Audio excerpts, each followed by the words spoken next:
이제 곧 여름이 다가왔습니다. 예전에는 그 직장 생활을 하면서 10년 넘게 저는 이 세상의 재미를 참 모르고 살았다는 생각이 들었습니다. 휴가라는 것이 그렇게 즐거운 줄 모르고 또한 여행이라는 것이 그렇게 재밌는 줄 몰랐습니다.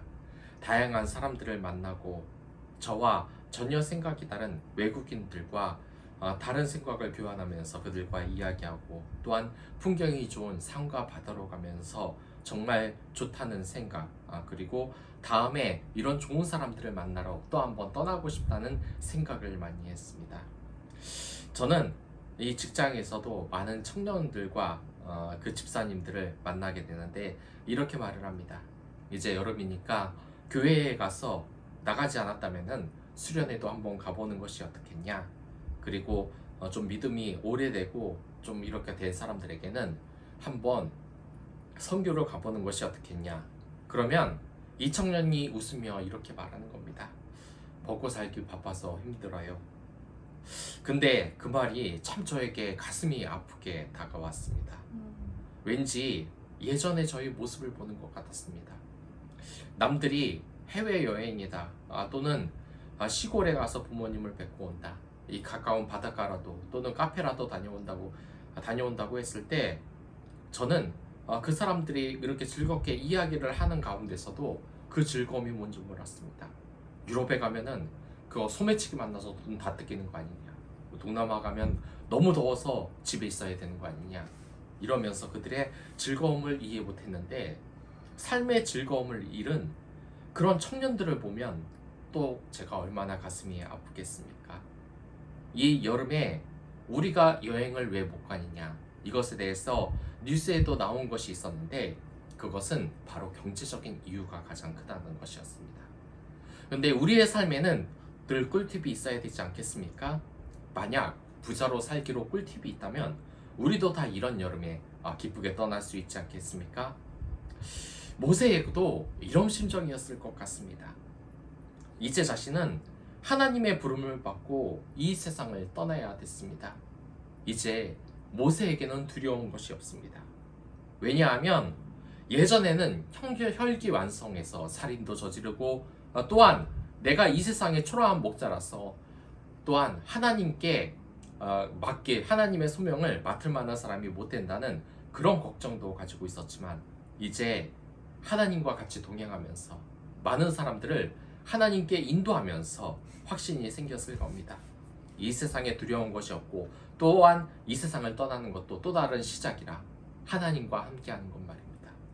하지만 이러한 모세에게는 걱정이 있었습니다. 자기 주변에 깔린 이 60만의 백성, 더 많았을 줄 모른 훨씬 더 많은 이 백성들이 마치 우리 어린아이 같은 청년 같은 눈빛으로 이 모세를 쳐다보고 있는 겁니다. 우리나라 청년을 보는 것처럼 걱정이 되는 겁니다. 이들은 자신을 부유하게 생각을 하겠습니까? 아닙니다. 모세가 그 젊었을 때 하나님을 모르고 혈기왕성해서 살인을 저질렀던 것처럼 이들 또한 아직 젊기에 하나님을 모르고 잘못된 선택을 하지는 않을까. 그 마음속에 가난이 있기 때문에 무언가 실수를 하지 않을까. 하나님을 믿지 못하고 방황하는 것은 아닐까 하고 이 가슴이 아팠을 것입니다. 그래서 이 모세는 지금 이 세상을 떠나고 하나님 곁으로 가는 이 순간에도 그 마음이 편치 않았다는 겁니다. 그래서 아쉬운 마음에 모세는 이렇게 말합니다. 그에게 바로 의지하라는 것입니다. 신명기 30장 20절을 보면 그의 말씀을 청종하며 또 그를 의지하라라고 말을 합니다. 이 의지하라는 것은 착 달라붙는다는 의미입니다. 밀접히 결합을 한다는 말입니다. 그러니까 의지하라는 것은 각별한 애정이나 우정을 나누는 사이를 의미하는 겁니다. 우리가 정말 친한 사람과 가까이 붙어있지 모르는 사람과는 멀리 있지 않습니까? 착 달라붙는 관계, 하나님은 이것을 원하는 겁니다. 이렇게 하나님과 연합하게 되면은 우리는 하나님에게 모든 것을 얻을 수 있다. 거기에서 가장 중요한 것을 하나 언급하고 있는데 그것이 뭐냐면 바로 땅을 언급하고 있는 것입니다. 저는 그 대학교 다닐 때 철학과에서 교수님한테 이런 질문을 받았던 적이 있습니다. 넌 뭘 위해 사냐? 뭘 위해 살고 있냐? 대학에 가기 위해서 살았었다. 그럼 지금은 뭘 위해 사냐? 직장에 가기 위해서 살고 있다. 근데 직장에 가서 뭘 하기 위해 살고 있냐? 그건 이제 재산을 모으기 위해서 살고 있다. 근데 재산을 왜 모으고 살고 있냐? 집을 사기 위해 살고 있다. 이게 우리의 삶 아니겠습니까? 결국 우리가 지금 사는 이유가 뭡니까? 아파트 하나 갖자고, 땅 하나 갖자고 지금 우리가 이 고생을 하고 있지 않습니까? 우리에게 이 집이라는 의미가 어떻습니까? 평생에 가져야 할 목표입니다. 그런데 이 집을 얻기 위해 평생 일해야 되고 적축해야 되고 쉼은 없고 우리가 부자가 아니기 때문에 그렇지 않습니까? 그런데 하나님께서는 우리의 삶을 아주 잘 이해하고 있습니다. 너희들이 땅을 얻기 위해서는 세상의 물질에 밀착되어 있는 것이 아니라 나와 딱 붙어 있어야 된다고 지금 이야기합니다. 그리하면 여호와 하나님을 의지하면 이스라엘 땅을 주시겠다고 오늘 말씀에서 지금 말하고 있는 겁니다. 맹세로 약속하신 것입니다. 너희들이 부자가 되는 것, 요즘은 땅 부자라고 하지 않습니까?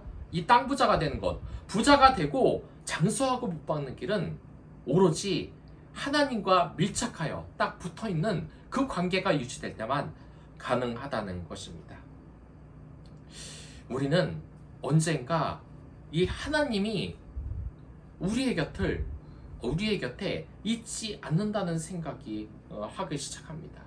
그리고 이 하나님은 우리에게 실질적으로 도움을 주지 않는 사람이라고 생각을 하기도 합니다.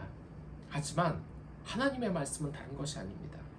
우리가 약속의 땅 또한 이 평생의 염원, 이 땅을 갖기 위해서 우리의 소유를 갖기 위해서는 하나님과 딱 붙어 있으면 된다는 것입니다. 하나님과 딱 붙어 있어야 되면 어떤 사람이 되어야 되겠습니까? 그것은 아마도가 아니라 확실히 하나님과 같은 순수함과 사랑과 그러한 것을 갖춘 그러한 사랑의 사람이 되는 것이 아니겠습니까? 몇 년 전에 이 세계인의 음악 축제 유로비전송 콘테스트라는 것이 열린 적이 있습니다. 이 결승 무대에서 유럽을 대표하는 내노라하는 이 뮤지션들이 치열하게 경쟁을 펼치고 있었습니다. 그런데 그때는 전쟁이 없었습니다. 이 러시아 중부 한 자치공화국의 조그만 시골 마을 이 브라노보에서 온 할머니 합창단이 등장합니다.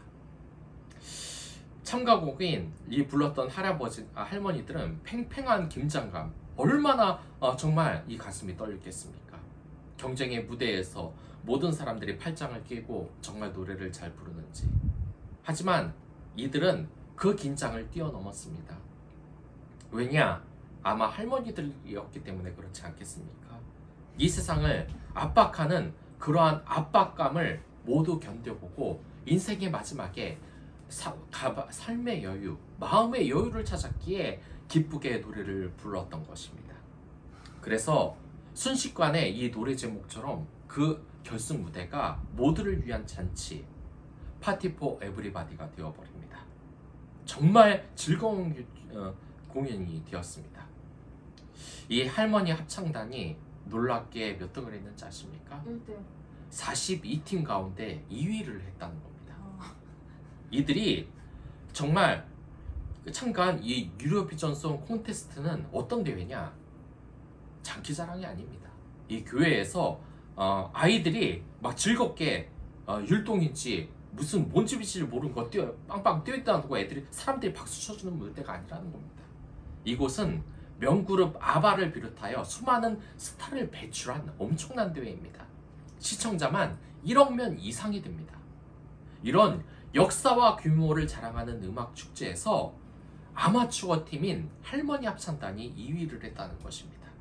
이건 유로비전송 콘테스트에서 최대의 이변이라는 평가를 받고 있습니다. 마치 여러분이 많이 보는 이 축구 월드컵을 보면 어떤 한 나라가 그 프로팀을 제치고 월드컵 2위를 했는데 면면을 보니까 프로축구 선수가 아니었고 전부 다 설계사, 변호사, 의사 이런 사람들로 팀을 꾸려서 월드컵 2위를 한 것과 같은 그런 충격인 겁니다. 그런데 사람들은 엄청나게 항의를 하기 시작을 합니다. 왜냐? 왜 할머니 합창단이 1위를 못했냐고 항의를 한 겁니다. 그만큼 많은 사람들에게 깊은 인상을 전해줬고 유럽의 유력한 언론들도 이들에게 호의적인 그런 기사를 냅니다. 합창단이 2등을 한 것이 이변입니까? 세계적인 이 음악 잡지에서 이 롤링스톤에서는 이렇게 평을 했습니다.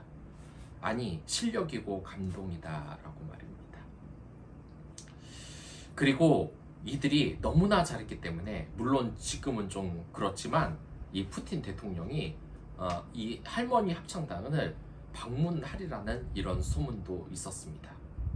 그러니까 이들이 수백 명의 취재진이 이 준우승 소감을 묻자 이 할머니들은 이렇게 말을 했다는 겁니다.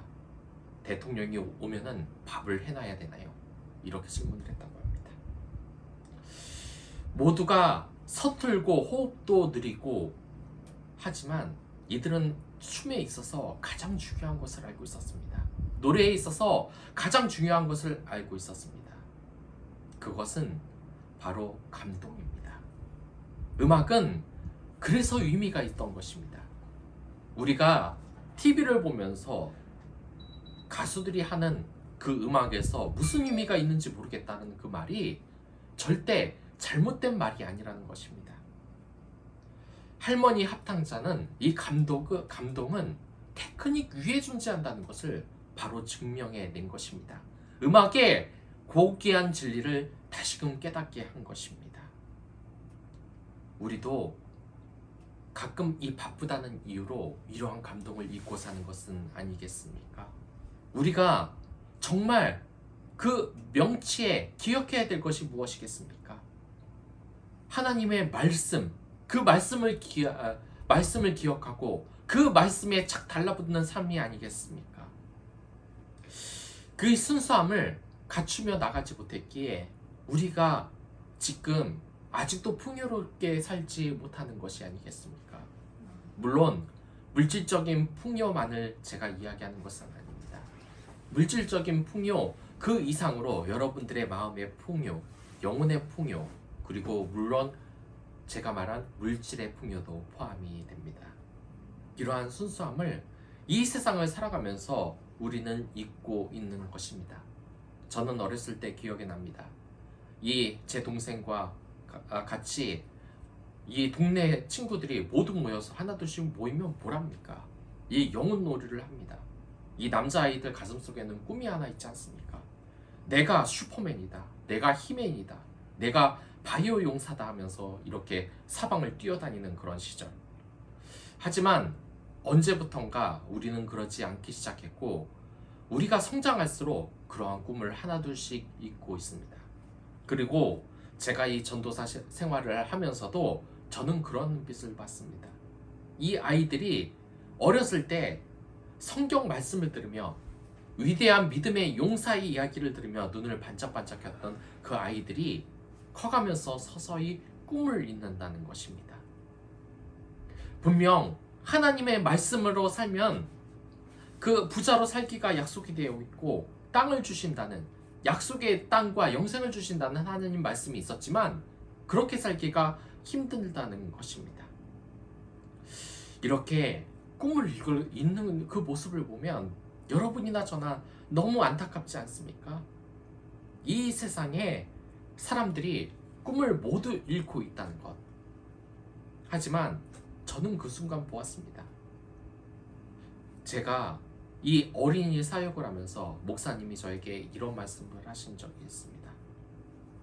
이 목사님은 제가 사역을 했던 그 담임 목사님이 아니고 예전에 제가 이 감리교회를 다니면서 제가 섬겼던 평신도로 섬겼던 성규봉 목사님인데 그분이 이런 말씀을 하시는 겁니다. 이 끝나면은 저녁 예배가 끝나면 아이들이 우르르르 몰려서 이 목사님에게 늘 안수 기도를, 축복 기도를 받는데, 이 목사님이 말하기를 아이들에게 축복 기도를 해도 느낌이 다르다는 겁니다. 왜? 믿는 아이들하고 믿지 않는 아이들하고 이렇게 얹어보면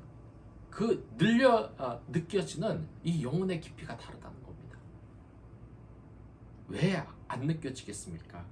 분명 똑같은 아이지만 어떤 아이들은 생명의 그 구원의 끈이 끊어져서 아직 재접합이 되지 않았습니다.